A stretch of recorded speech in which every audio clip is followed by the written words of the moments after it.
Once again.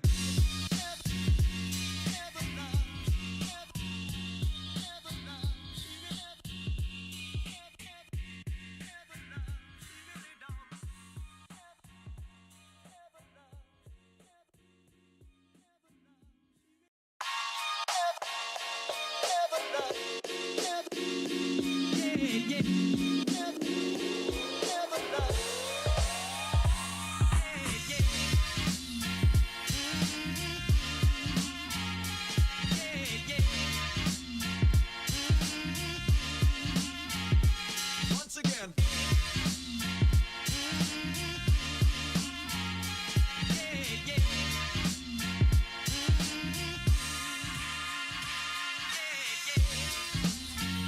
I've got a story.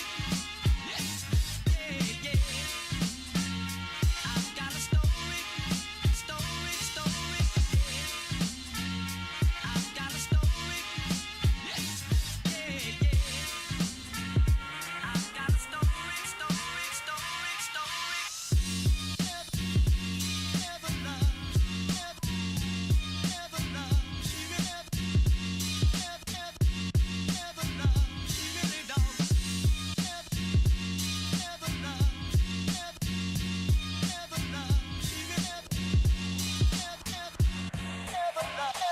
Once again.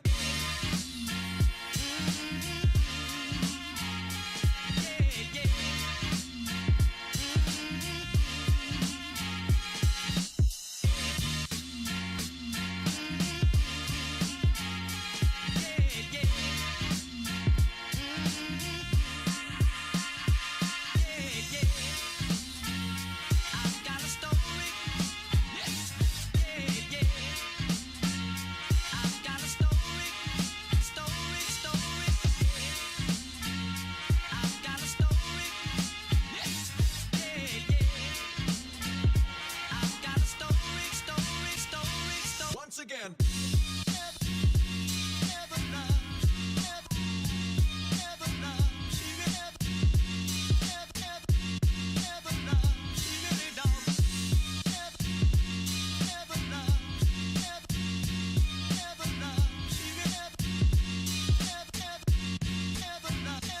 Once again.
again.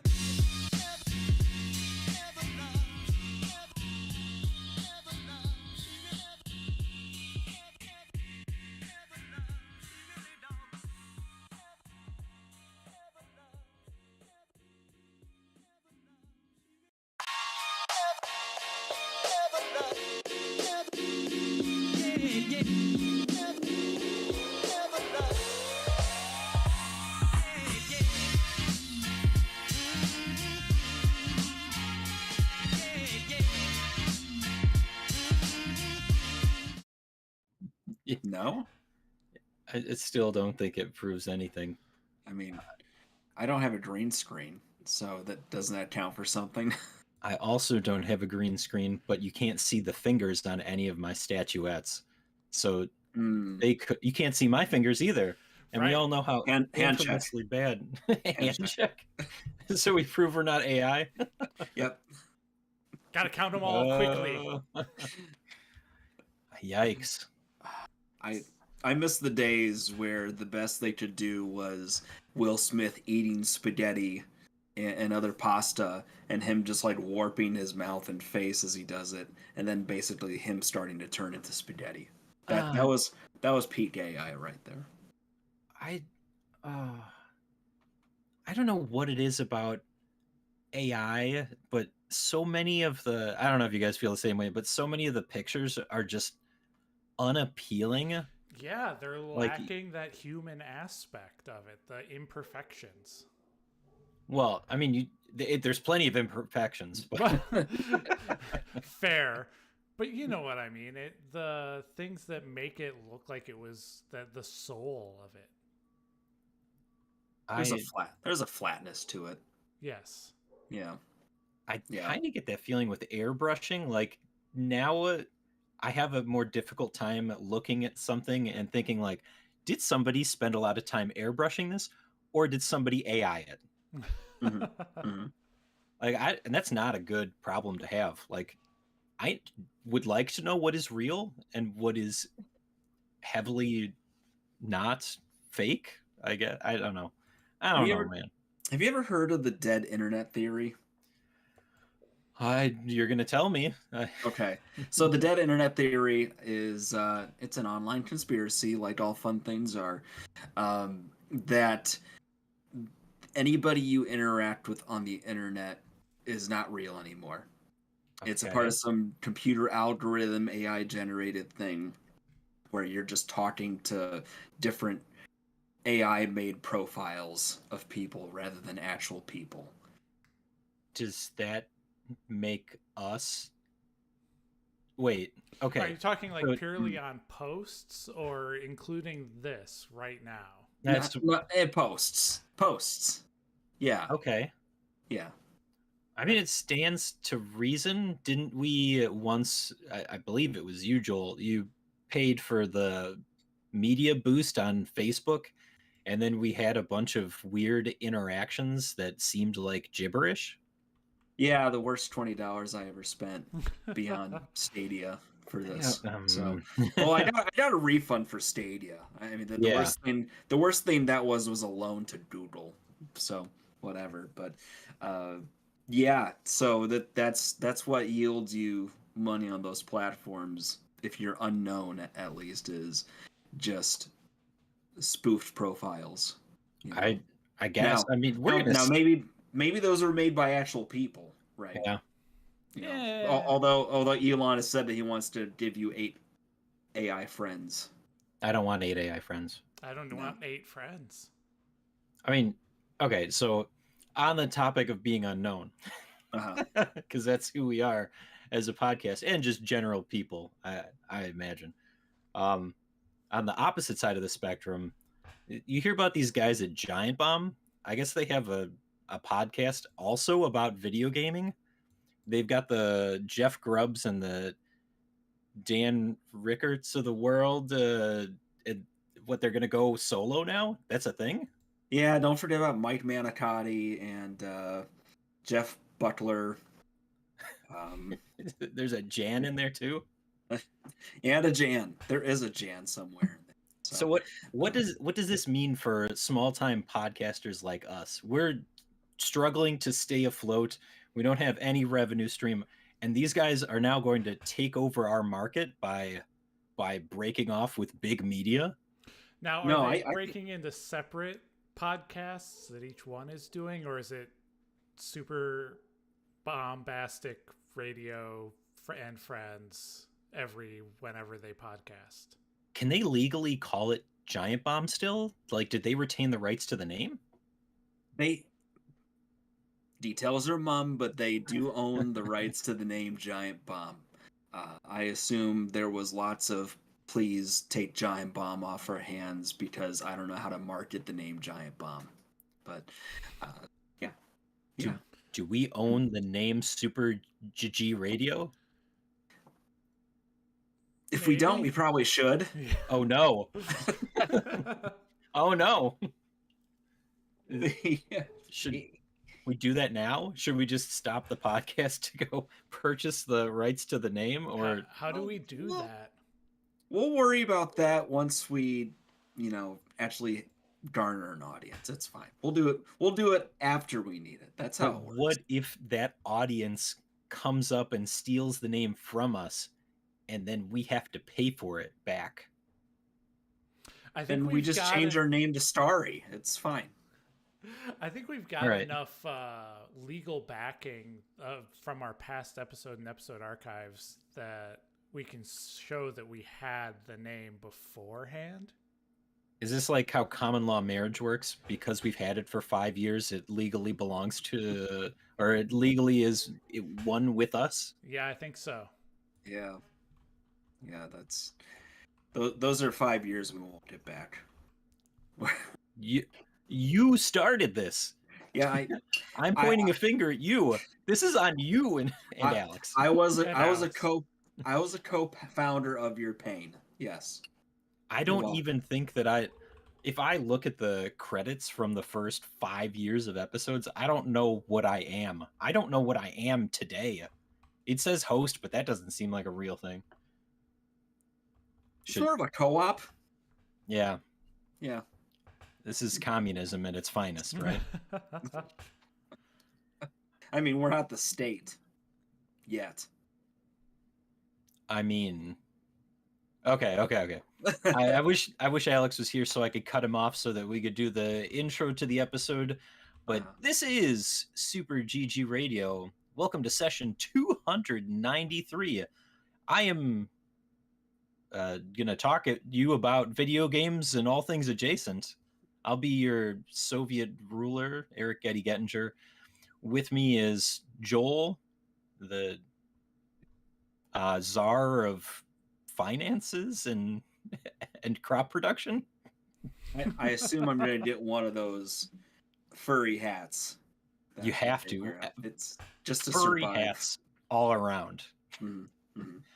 And then just regular comrade of the podcast, Alec Parks, with us. He's good. He's better than Potato. Until you turn potato into alcohol. With Uh-huh. Potato, it can be all things. He's Even shoes. he's shoes. he's alcohol. He's potato chip. Delicious. That's how I like my potatoes. Mixed up and mashed, maybe? Maybe. Isn't there a Hobbit saying that we can infringe on as well? Well, Yeah, it's probably. very starchy. Boil them, mash them, put them in a stew. Yep. Something Mhm. along those lines. Mhm. Yeah, so we have a podcast this week. Unfortunately, severe weather in the area seems to have knocked Alex out of Super GG radar Mm, rotation. mm. I mean, until we Yeah. get to space, I guess we're just kind of stuck here. I mean, I don't know about you guys, but I'm looking forward to, we get into space and we start our own space colony, and then war breaks out, and then it's the planet Earth against the space colonies, and then we get giant robots. And if you didn't figure it out, I'm describing the plot of every Gundam series. I'm sorry. I'm just here for the yelling and cool flashing light show. Wait, isn't Yeah. that doesn't sound like G Gundam though? I mean, that's the arena is Earth and the Shining Finger or something. That is just a whole tournament arc Yeah. yeah, show. and it doesn't really. It's like the black sheep of the Gundam universe because it's very, very laden down with stereotypes. Have you guys started playing the gotcha game SDG Gundam Generations Infinite on phone? You said a lot of words I know. just now, I did. and I have not. Does this count as an alpha, beta, or game that you played for this week? Is this an early adopter, Alec? Yeah, sure. It's a game I've been Okay. playing for 2 weeks. When did it come out? 2 weeks ago. You're an early adopter, sir. I'm an early adopter. Great. So you have these series that you're going through, and you have to build a squad of Gundams from that series, and you get a backup squad of Gundams from any series. Mm-hmm. And it's a tactics based game, so you actually get to move your Gundams strategically and attack and be out of range potentially. You have each series has a diagram of Gundams that you can build to make stronger Gundams to make going through the story easier. It's got all the things you want, plus gotcha. But I already physically built the Gundams in real life, so do I get anything from that? No. Mm. You get nerd cred. I don't know if that's the kind of credit that I want, but I mean, we're sort of the bank here, you know. I am a fan of Gundam. What else does it have? How can you sell this game to me? It actually you can choose to watch the story for each game as you're going through it.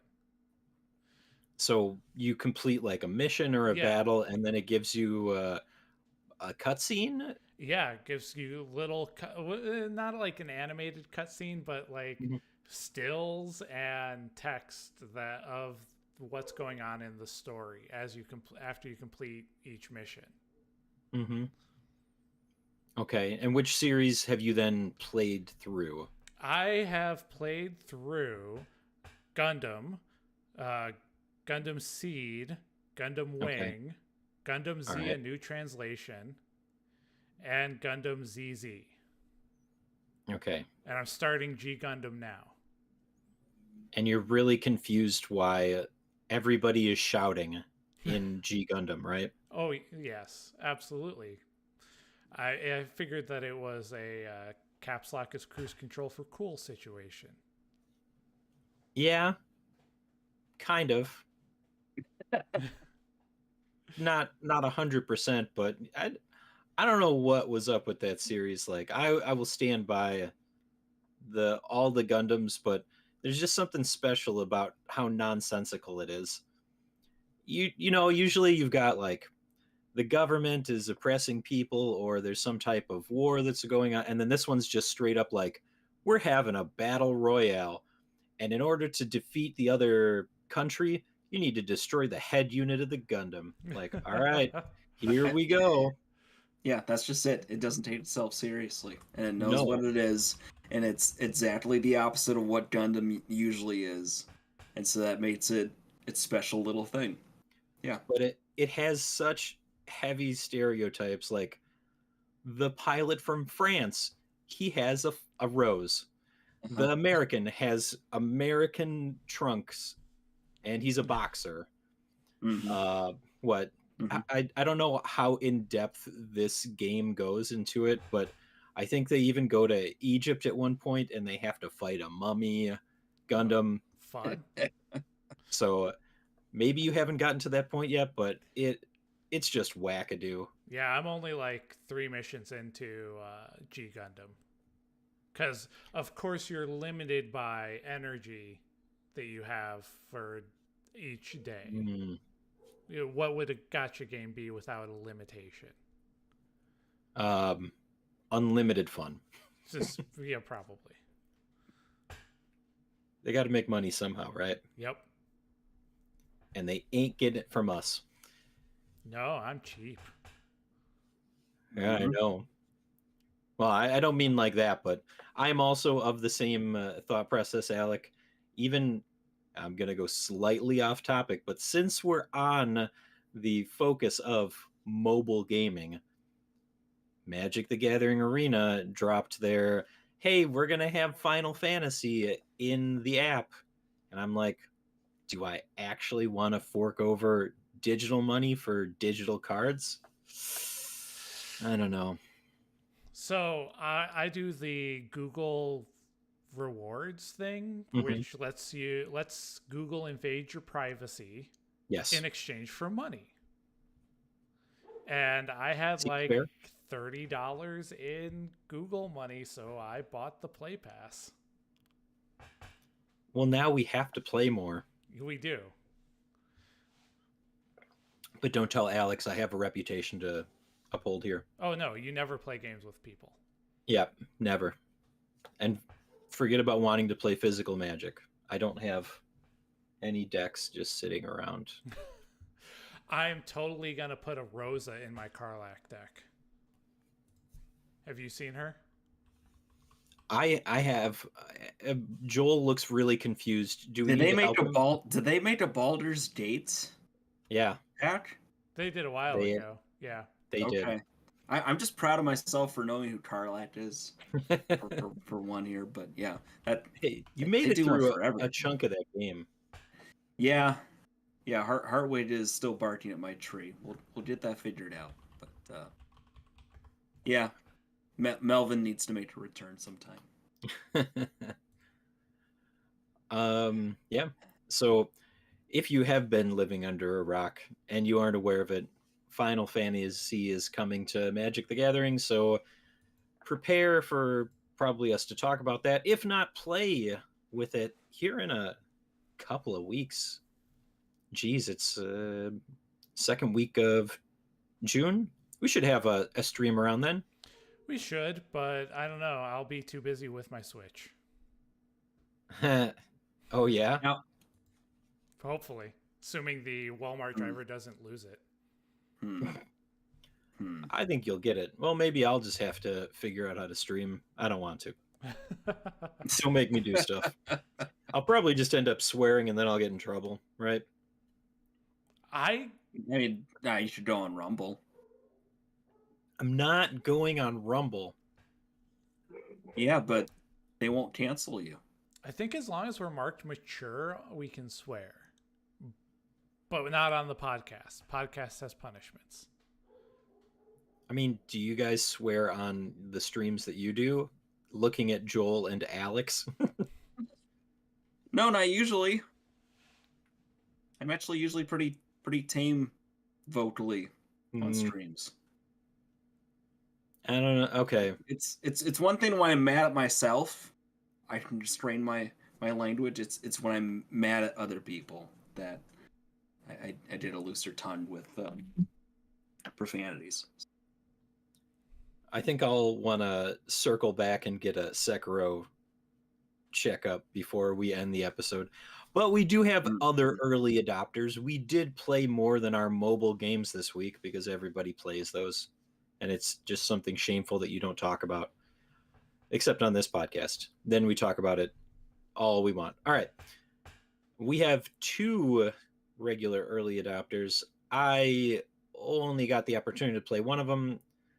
The other one is Joel. Do you feel confident, comfortable talking about Friday at Ours?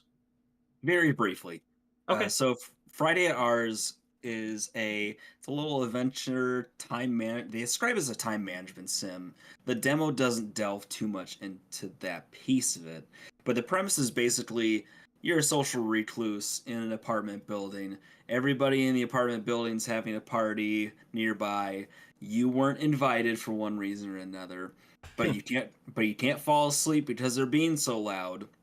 So eventually you just decide to walk in and make an attempt to be part of the party. Okay. in the most awkward way possible. Yes. Nice. Just walking in and start awkwardly talking to the first person in front of you. And the whole idea of the game is that there's a clock in the top left-hand corner, and you're in this party, and early on you find out basically the party ends at 10 a.m. and it's like midnight when you're first getting there. Whose party is this? Your neighbors. Why? Why? Hold on. Yeah, Were we like this at one point?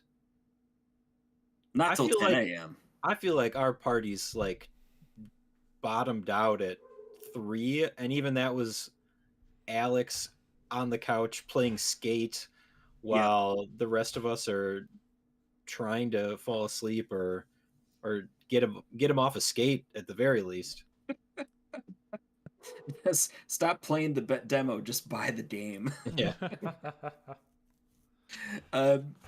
Yeah, no, this one's a little wild, and it's visually it's all kind of unrefined, loosely defined, hand-drawn animation style art. They don't know a primary color to save their life, so everything is like purples and other mixed colors like that, and but it all creates this sort of cohesive, fun, grungy looking style when you're walking around. The gameplay itself is pretty much just walking around, talking to people, interacting with items, and then trying to build relationships with these people to open up new avenues to explore. So, for one example, there was a couple of women who one wanted to do Truth or Dare, Uh-huh. and the other one didn't because it's childish and she's too adult and grown up for that. Uh-huh. And your job is to try to figure out how to convince her to play Truth or Dare. Now, a third person needs to show up at some point in the party, and they show up sometime after the demo, so I didn't get a chance to see how that played out. And you will find that for several of these people, they're saying, okay, well, I'm looking for this person, but they haven't shown up yet. I'm expecting them at about 2 in the morning. 2 in the morning? Yeah, They're so just it's like, rolling up on a party at 2 in the morning? yeah, I mean, if it goes till 10, who wants to really be at a party for 12 hours, for 10 hours? Okay. All right. what two in the morning Pacific is. No, just tw- please. No, let's not even try and complicate this by adding time zones. I know full-grown adults who can't figure out time zones. Well, in I my already- industry, it's awful. I already screwed up by saying 2 a.m. Pacific because that'd be 4 here. I meant to say midnight to 2, but Yeah, it's all right. So, but is yeah, there, it's yeah. what kind of is there alcohol at this party? I guess that's what I'm Yes. getting at. Yes, you have to introduce yourself to the owner of the apartment first, Uh-huh. and he offers alcohol. You can Okay. then put it in a solo cup and drink over time, and it temporarily increases your courage. But there's a buzzed meter, apparently. I couldn't Okay. find the buzzed meter. I don't know what it does if you get too buzzed. Uh-huh. But it seems to be something that they're teasing out. So I'd be curious to see what kind of bad things you could do if you went too far. You probably just do regular throw up stuff. I don't know. Yeah, Get yeah. get drunk and take your shirt off. What else is a Well, horror story? The main character said that they had never drank anything really before, so it probably wouldn't take too much. It's dangerous. Yeah, it's all sorts of bad choices in this game. But I mean, the dialogue's pretty funny or interesting. I didn't find anybody very dull. There's fun little things to do, like there's a dance mat, and then you can jump on there and choose different dancing styles, and it'll be kind of like a like Peanuts Charlie Brown thing when they're all dancing in the backdrop. So that's kind of fun. And yeah, there's not a lot to it at this demo, but it's an interesting idea and premise, and yeah, we'll see how it looks when it comes out. Okay. You definitely have me intrigued by just the premise and the sheer, I don't know, a 10-hour party. Oh, you could get into so much trouble. Oh, it's gonna get weird. There's a guy in the hallway just doing sort of a ska dance in the dark. and, and then there's a beer pong table, and the guy was like, "Yeah, you know that guy in the hallway. He took our ping pong ball. You had to go talk to him and get it back." He walked down there, and he's just like, "Oh yeah, that guy's been out to Dibby for years. Now I'm bummed." And then he just stands there staring off dejectedly. So Ugh. yeah, Okay. yeah. Time management sim. I don't see it, but all right. Well, we got one other game to talk about, and we're gonna roll on to Dice of Mhm. Arcana. And I had kind of specifically picked this because it reminded me of your Inscription Mhm. of the World, Yeah. but now a dice game, and I managed to get the game to crash during the third battle or the third encounter. Really? But yeah, I mean, I was happy with the amount of progress that I made, and it does seem like it. So there was another game that we played called Buckshot Roulette, Yes. and that was Yep. the one where you pretty much are just like sitting at a table across from somebody and you're directly battling that person. Yep. And in a way, that's what Inscription does, but there's more of an open concept to Inscription, and there's different interactables in the environment, and that's kind of where Dice of Arcana sits with me. So it's a weird setting. You are first person view and trapped in a carriage as it is traversing across these plains. While you're sitting at this big wooden table, there's some mystic ruin that is carved into your hand, and you have this terrible flashback of whatever happened prior to your getting trapped here. And pretty much the demo is playing this game against other people that are stuck in the same situation at the table, and the loser doesn't have a good time. No. Oh, The, that is this a bad monster time. like straight up cuts off your hand. Finger, just a finger. Fingers. Just oh, the Uh, fingers. Yeah, I saw the fingers on the table. I thought he was going for the whole hand. Whew. Mhm. Now, Mhm. so And they turn your head and force you to watch. yeah, Mhm. and because this monster thing has 4 arms, and 2 of them are coming in from the window. One to hold your head, one to chop off the other player's finger, and 2 more that are restraining the opposing player or whoever loses. Because if you lose, Yeah. they chop off your finger. Okay. Yep. I didn't lose any matches, but again, Mm. it bombed out on that third match. I lost the very first one and then Oh, played like 3 more. okay. Yeah, I played about 4 matches. 1, 2 of them. Everybody's wearing eyes wide shut masks. Yeah. Yeah. Cool. And you can see their eyes peeking through the eye holes, and so there are some really funny or interesting moments where you can kind of see the fear in their faces juxtaposed with this weird smiling mask, and so there's a lot of nice detail with that. The dice game itself is pretty sound. Mhm. You know, having the setup of 3 lanes with however many lanes are active for that round against your opponent, each of them having a power number, you know, value, and then you roll your dice in order to stage additional power for the 2 blocks in front of it, and then have it just be sort of an auto battle thing happening. You know, it's nice, a little bit of strategery for it. Mhm. And like Joel was explaining, in rolling the dice, there's different kinds of dice that you have. The game introduces you to a 2-sided dice, which is basically just a coin, and then a 4-sided dice, and it's fun in how You get to roll them, and then you select whichever value you want in order to place it in the lane to try and achieve enough power to overtake the hill or the tower. They were Tower. calling them the towers. Mm. And then depending on if you succeed, then you can win coins and then use coins to purchase more dice, better dice, some might say. Or so, did you read the descriptions of the dice in the tome? Vaguely. So I opened it and I looked at it. Does that count? No. So Am I Alex now? you are apparently. I bought a ivory four-sided die, and the description said that it was a normal die, but it feels like it favors odd numbers. Okay.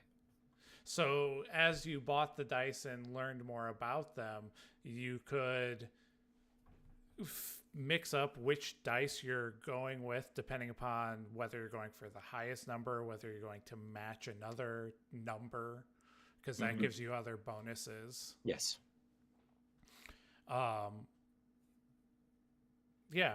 So you get the dice that have other properties. Like I came across a metal D6, but it was 12 coins and I could not afford it.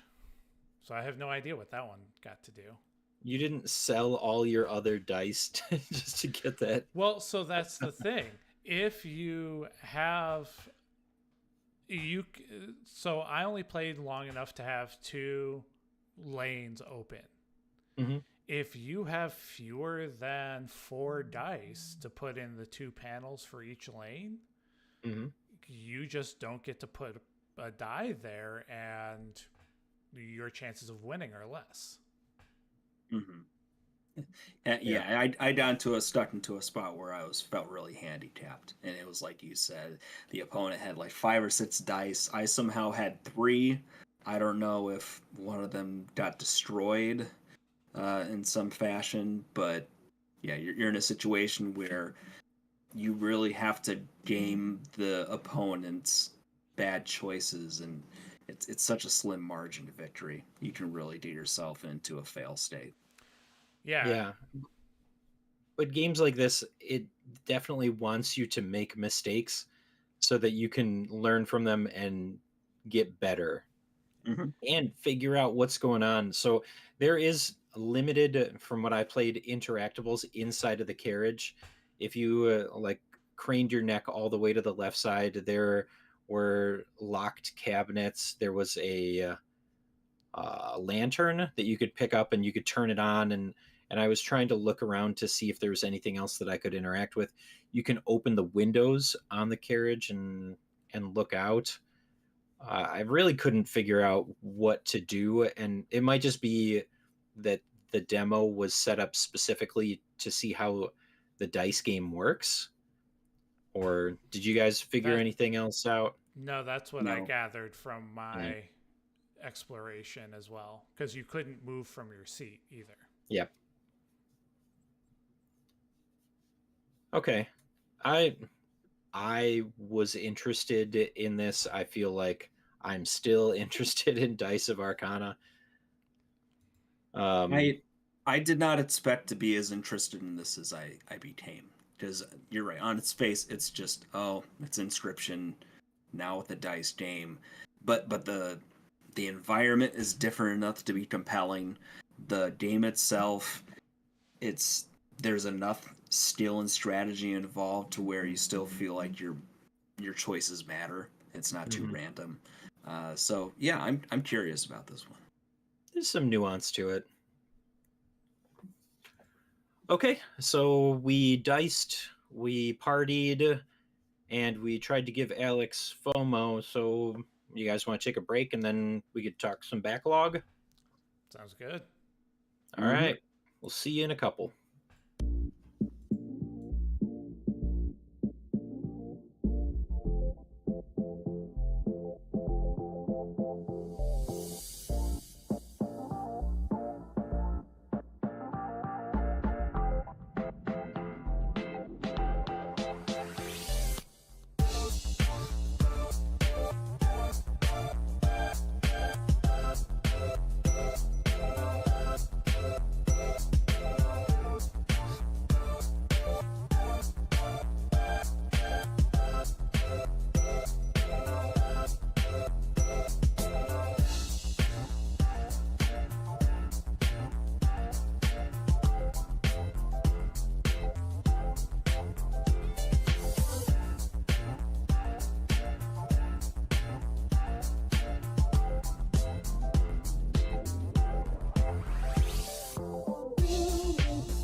We're good? We're good. All right. So this is the time that I had originally planned to talk about Until Dawn with Alex on the podcast. For those of you that were looking forward to it as much as I am, too bad. You got to wait another 2 weeks. Hopefully by that time, both of us remember the movie well enough that we can carry on a coherent conversation. But my money's on probably not. Need to watch it again. Yeah, That's how this works, right? At this rate, it'll probably be on streaming before we talk about it. I don't think that it did stellar at the box office, but still a very what I was expecting for a movie that shares very little in common with the game. Mhm. Anyway, we'll talk about some backlog games, and as I understand it, there's another Capcom Fighting Collection that came out, so Joel's got about 2 hours worth of content to walk us through here. I'm definitely giving you the abridged version of this, and it's only in the backlog blog because while the collection is new, the games are all old. What? Uh, They're Capcom- not new? There aren't any new games? They're new to me. Good So- answer. Some of them are. Capcom Fighting Collection 2 is, I think it's technically the third in the series of collections Hold they did. on.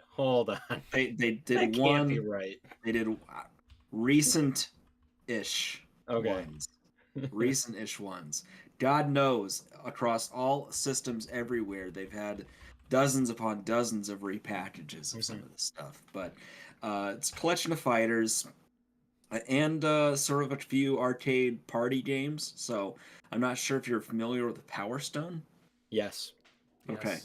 Yes. So Power Stone, from my experience so far, has been a little different between the first and second one. And I think the second one, this is the first time it's been available in a long time. But the first one is sort of an arena combat game. Think like Air Guys, but not taking itself so seriously. There are items on the ground, including gems. If you collect 3 gems, you turn into a super-powered version of yourself Yeah. that has attack moves that usually will just obliterate everything on screen when you're using them. And then there are things like weapons and not just axes and swords and stuff. They got guns, just guns. So you can just run around shooting people.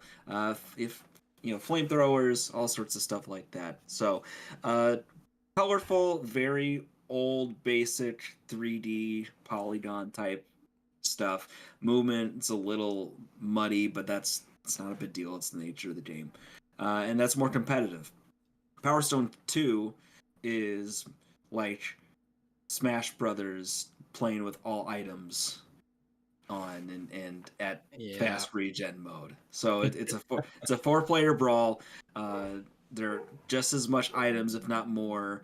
You gotta pick up the gems, and you're trying to kill at least 2 of them in order to end the level. And the thing is, the levels are very dynamic now. So there's one where it's you're fighting on top of 2 submarines, and they're all moving sort of back and forth, going under or going back up. There are turrets you can jump to and start shooting people with, and other sorts of obstacles that can get in the way.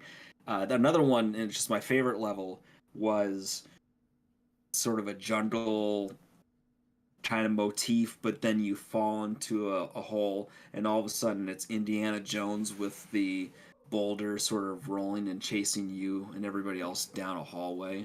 Yeah. Trying to escape that. So it makes it feel almost more like a party game than a fighting game, and I mean that in a positive light, because it's really kind of manic and crazy. And they're boss battles. So there's a mid-game boss and an end-game boss with legit like big life bar. It's got these different patterns and phases you need to figure out. Not robust, but something that's unique to me in that kind of fighting genre. So Now- cool addition. Yeah. I'm just going to derail this for a second. Do it. I call shenanigans on this being a backlog blog Why? because it doesn't come out until today. Yeah, but But the Nobody's- games are old. yeah. Hmm. And by the time this podcast releases, It'll be it will even have been older. Yeah. Yeah. If my mobile game that's 2 weeks old can be an early adopters, I don't know that this can be a backlog block. What do you? It was an early adopter. You are. It can the be, yes. definition of early adopter is somebody that takes the technology when it's released or prior to release, and that's what we have had this conversation. Right, Okay. I so have- that's what I'm saying is this should not okay. be an early Okay, a so but backlog he's block. he's talking Okay, specifically about so Power if Stone 2. so if I was if let's say I just came in and said I want to talk about Power Stone 2. I emulated it on my computer with a Dreamcast emulator because I can't find it anywhere. Here are my thoughts. Would that count as a backlog blog? I still think that this counts as a backlog blog because these are old games. Here. See, Here. We'll do it this way, okay? Street Fighter Alpha 3 Upper Power Stone 2. All right, Yeah, I think that's probably no, you don't need any more. All right, so it depends on if there's 3, 4, 5, 6, let's 7. I played Let's- 8 games this week. let us take one step back and really try and define it. So Uh-huh. the difference being, Joel, is this game remastered? Does it have any additional quality of life changes to it, or it is a pure port in the form of the Capcom Fighting Collection? Your port in the format of the Capcom Fighting Collection. So Yes, it's just a the- nice package that it comes in. Otherwise, these are all old games that everybody can emulate now. Yeah, it's like when you pay $10 for a gift box that the person you're giving it to is just gonna recycle when you leave. So it's Yeah, it's a nice no, box. It's a nice package. It's comes with all sorts of bells and whistles that you want for this kind of stuff.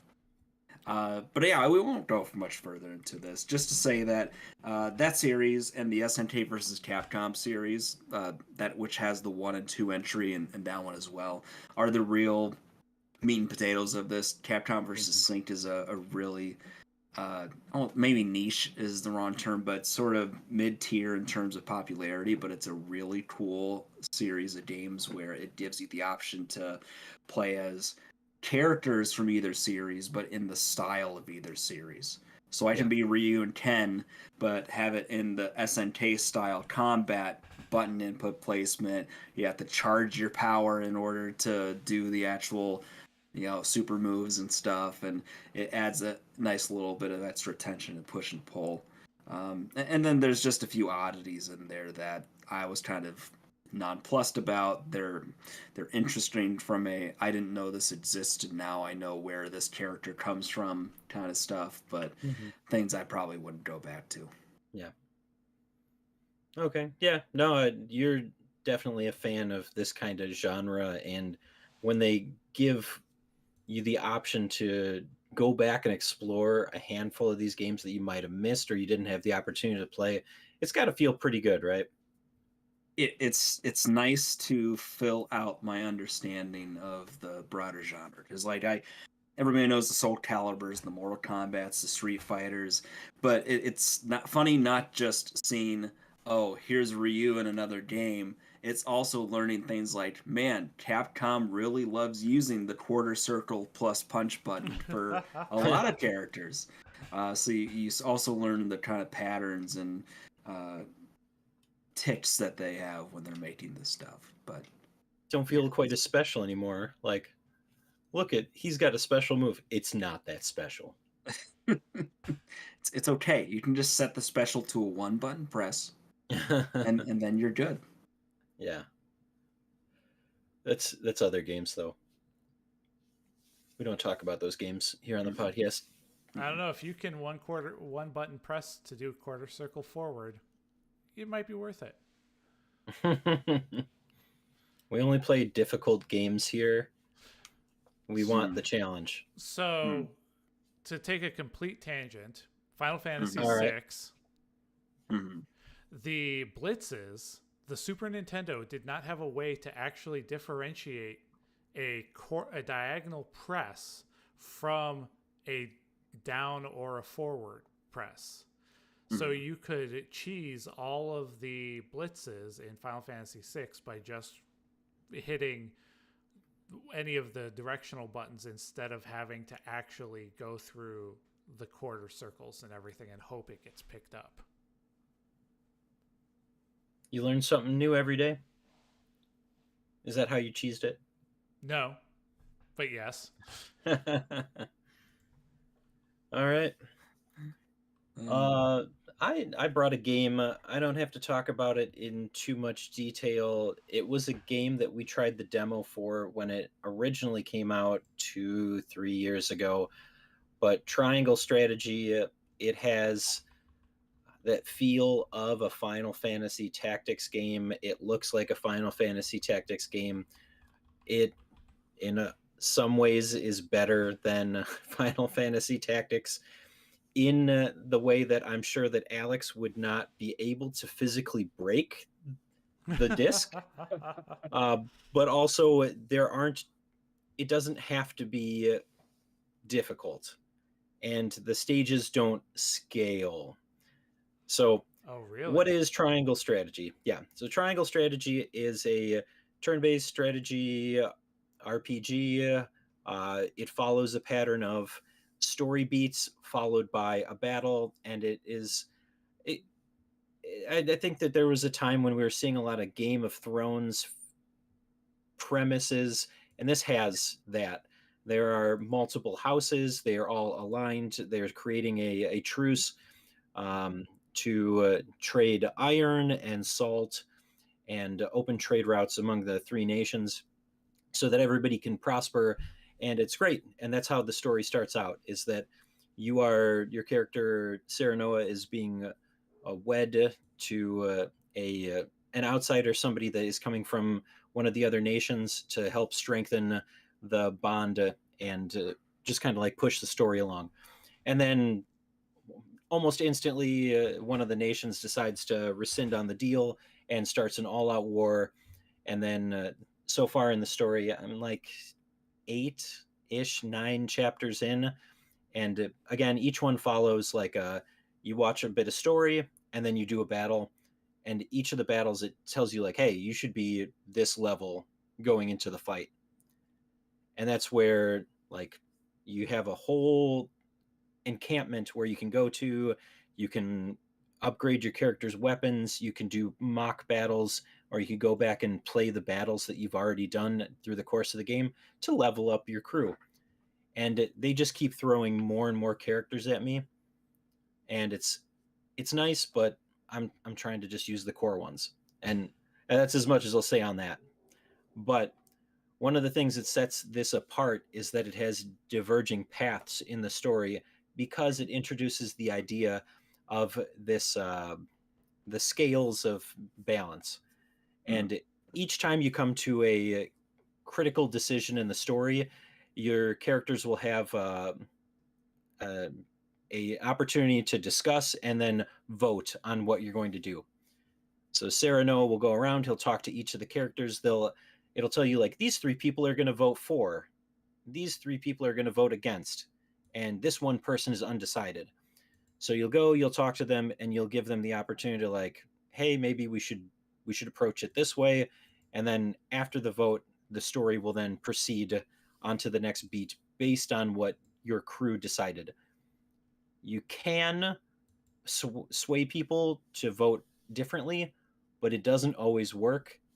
And that's where the final piece of the puzzle comes in. This game has exploration, which is different from your Final Fantasy Tactics, because you take the character into a map and you can go around and talk to different characters in a town. You can find items laying around, and you can learn more about the whole kingdom, the story, and it really spaces things out nicely. Instead of just going from story beat to story beat, the introduction of the scales of balance or scales of conviction is what it's called. So the scales of conviction, and these times when you can go out and explore in a town, it gives more of a break to just the Final Fantasy, like, you're going from this point to this point in the map, and you got to fight a battle and have fun battling, and everything's scaled. So even though you got your characters to level 99, all of these monsters are level 99. Yeah. So the scales thing was definitely a big hook that I was curious about. And to your point, I know that it's the game sometimes stripped the illusion of choice a little bit, but even having that feeling like you're influencing things can be pretty cool. And the idea that you're influencing the outcome of the game is a cool conceit. as I understand, there are multiple endings to the game. So I'm going to do my playthrough and see what I get. And then there's a potential for replay in it. I don't know if a new game will carry over items or the upgrades that I've made to the characters, but you know, each character has its own class. Finding items helps you to upgrade them, and then you can further unlock skills by leveling up the characters through the course of combat. It's it's got a lot of systems, but nothing feels overly complicated. You sold this game very well as somebody who liked the idea of Final Fantasy Tactics, but got frustrated and quit without snapping a PlayStation disc. And I was telling Alec during the break, but in the demo that we played, the mission that they give you, I think they give you two battles. Mhm. Those are already a few steps into the main story. They are like the fifth or sixth like fight. So those in the demo were very difficult. And in my playthrough, I've been going back, I've been going to the encampment, I've been doing training, I've been upgrading my characters. So I was prepared for these. It was not as much of a stretch, and it didn't I I didn't have to like break a disc in half. I was just like, all right, like very again strategy game, so you have to manage like this guy should be over here. Okay, we make a wall over here. There's a character that literally drops an ice wall, so you can make the enemy targets have to either break through the wall or find another way to get to you. Mhm. It's I like me some strategy games. And I think I talked enough about Triangle Strategy. I'm going to try and power through it as my Steam Deck game for right now. I purchased it on sale. I would recommend doing the same. I think they still want like 40 or 50 regular price. Mhm. Higher, 60. Yep. I think Sorry. I think you can find it used for better than that. I say 20 is a good price for it. Maybe 30 if you're really like hungry for it, but 20 is good. All right. So we did backlogs, we did early adopters is before we go into our one last thing, Joel, can you give us just a where are you in Sekiro update? I got thrashed by the Lightning Samurai. Mm, mm. Multiple it- phases? Oh, just one. I'll give you the direct chain of events. So the area Right. the area leading up to that is it turns into a cutscene and then you initiate the fight, right? And it felt like a long road, and I was really hoping that there would be a save point right prior, because like Souls games, saving heals you and refills everything, repopulates the world with enemies again. But I thought, well, if I can get to a save point right before, that way if I die, I'll be okay. There is I- one that's I'm not surprised, but my health was like at a sliver, like one hit from a boss, two maybe if it's a weak guy. I go through the cutscene, it starts, split second, I'm just dead, just one shotted. Did you at least find the save point or the bonfire or whatever it is before? All right, I'm gonna help you out a little bit here. So Okay. you were at the very top of the building. Mm-hmm. Don't go to the very top of the building. There are a couple of rooms that are underneath that you can get into, and just prior there's a room that has a mini boss in it. and if you can defeat the mini boss, then it gives you like a clear shot to get back up to the roof to fight him. Okay. All right. So keep an eye out, but you definitely can get into that building, and there's a couple of save points in, or bonfires, whatever we're calling them, in that. Uh-huh. Praise the It's sun. no, I think it's like the sculptor's. Idol. Yeah, that Yeah. sounds good. Yeah. I don't know. I played this game. Not I that long finished it. ago. I finished it. I remember everything that happened. I feel like I could recapitulate it a little bit more coherently than Alex, but who knows? He's not here to defend himself. It's okay. Nope. All right. That'll move us along to our final segment of the night. One last thing. This week's One Last Thing is brought to you by the National Weather Service and storm warnings. Yep, that's a thing. That's what kept Alex from us. Bad weather. My one last thing, I don't have anything on Saturday. I'm definitely going to play Expedition 33. We'll see if I can make it through another act. I made it through the end of Act 1. And that's all I'm going to say. For those of you that know what that means, you should yeah. Alex will get there someday. Maybe you guys too.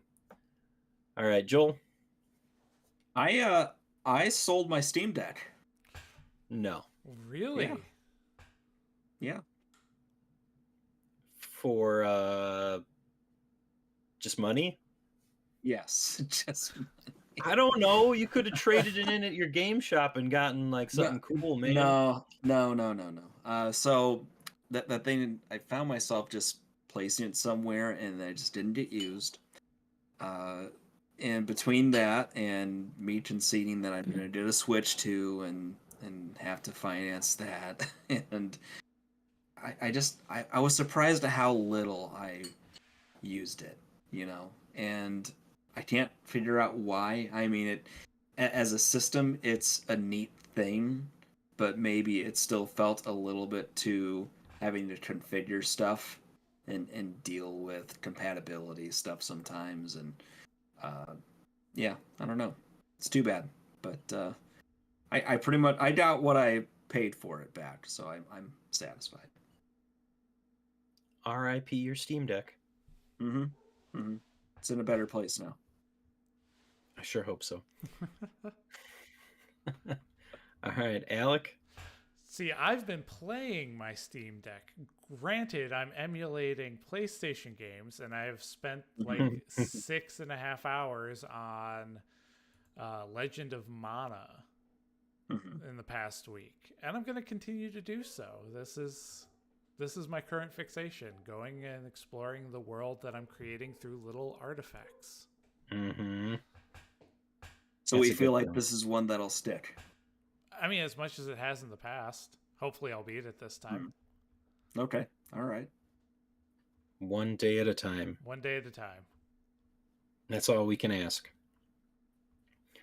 All right. That'll be it for this week's episode of Super GG Radio. Before we go, you can find us on Blue Sky at Super GG Radio and twitch.tv/Super GG Radio, where every other Thursday we're doing some podcast stuff. Alternating Thursdays, maybe Alec will be playing whatever he wants. Maybe I'll trick him into playing some Magic the Gathering. You'll just have to, follow us or watch us to find out what's up. Joel, you got any streaming plans? Just continuing Sekiro for now.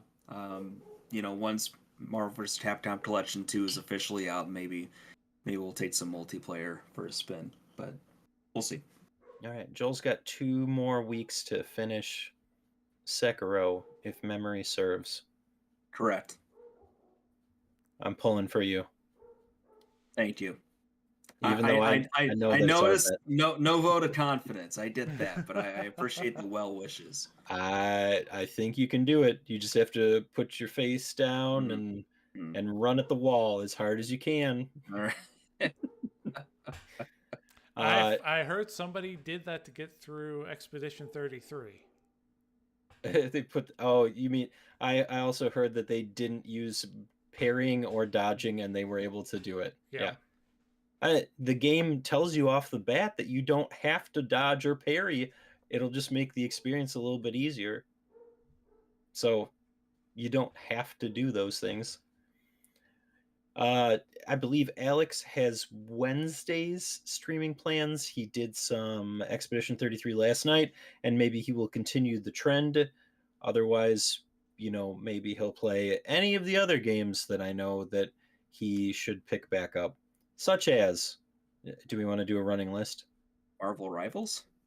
Monster Hunter, Final Fantasy 16, Final Fantasy 7. Well, I know he's got more games. Yeah, I'm trying.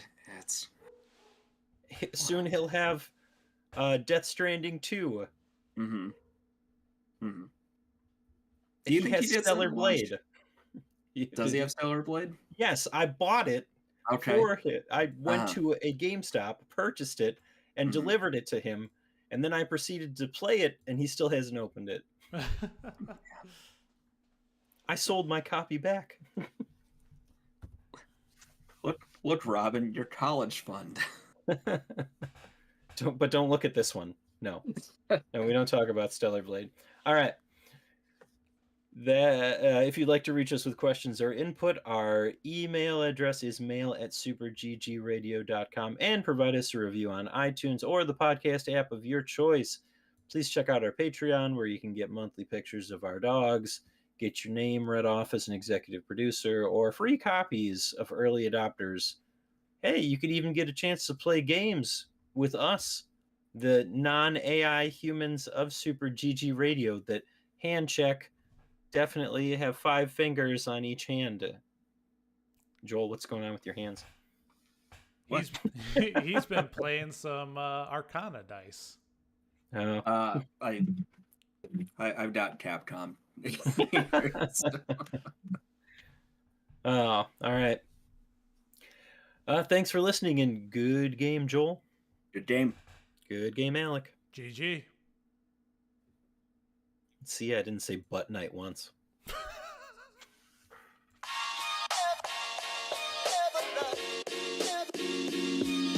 yeah.